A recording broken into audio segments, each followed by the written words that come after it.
नमस्कार भावांनो बहिणींनो. मस्त हरसू भैयासोबत नाश्ता केलाय आज. मॅगीचा नाश्ता झालाय त्याचा. आता पाणी ठेवलंय त्याला आंघोळीला. तुमच्या ताईचं काम तर लय राहिले, लय का लय.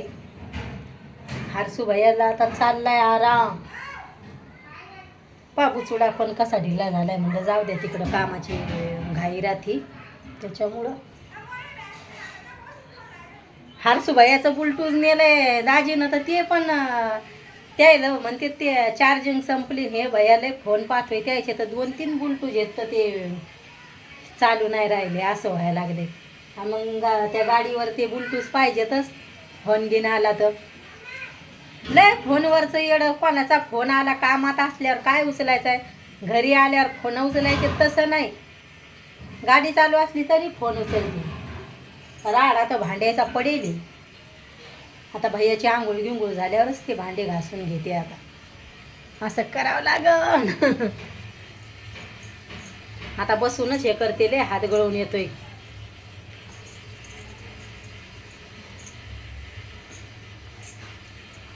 म्हणलं आता आपण हे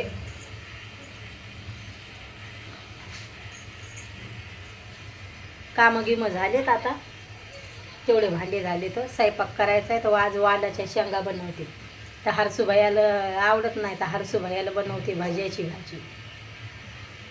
असं करावं लागेल. आता त्याला आवडत नाही. तो म्हणतोय आता करू नको, आता मला काय खायचं नाही म्हणतोय. काल भैयाला म्हणलं वडापाव घेऊन या आपल्याला दाराहून, तर वडापाव आणले भैयानं, तर मिरच्या पण नाही आणल्या त्याच्यासोबत. असा करतोय. ते म्हणतो वडापाव घरी केलेले पुरतेत. म्हणलं भैयान म्या बटाटे आणलेत तर एवढे गोड आलेत आणि किती मोठा मोठा लेत आणि गोड भाजी व्हायला लागली. तुमच्या दाजीला तर गोड आवडतेच, पण मला नाही आवडत तसे ते. काल आम्ही बटाट्याच्या चकत्या तळल्या सगळ्या फेकून दिल्या. हरसू भैया म्हणे नको म्हणे मम्मी, मला नाही खाऊ वाटाना म्हणे. मग आम्ही तसं केलंय. मग ते खाऊच वाटाना गेल्या. मग भैया पण म्हणे नको मम्मी नको मम्मी. तर सगळं फेकून द्यावं लागल्या. म्हणजे लय गोड आले. तर आता वाटते आपण म्हणजे मी 2-2 किलो एकदाच आलू आणत असते. भैयाला आवडते. तर आता वाटायला लागले ना हा आणलेत ते एवढे. आणि चांगला एवढ्याले असे अर्धा किलोची एक लहान लहान पण नव्हते. वाटायला लागले वापत द्यावं तर ती म्हातारी घेईन का नाही ते नाही माहिती. एकच कापला होता मी मोठा. पण वाटते जाऊ द्या तिकडं, म्हातारं माणूस काय वापस करायचे. असे गोड गोड आले. तर भैयाला म्हणलं आपण त्याच्या काही चकत्या बेसन हे ते लावून तळून खाऊ म्हणलं. लय गोड गोड येत. तर मग मजा आहे ना मला.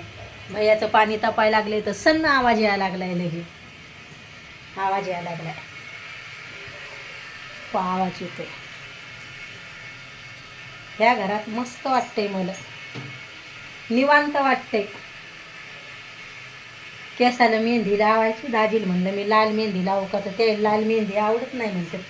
लाल मेहंदी नको नाही म्हणते. गावाकडे गेल्यावर आई लावत असती गणपती मेहंदी, मस्त लावून देत असती आई. सकाळी गेले मिरच्या गिरच्या घेऊन आले.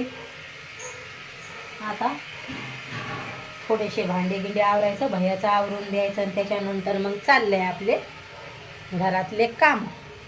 तर ब्लँकेट राहिलेत अजून पणगावर, त्या घड्या करायच्या. आळसतोय हरसू भैया कधी कधी.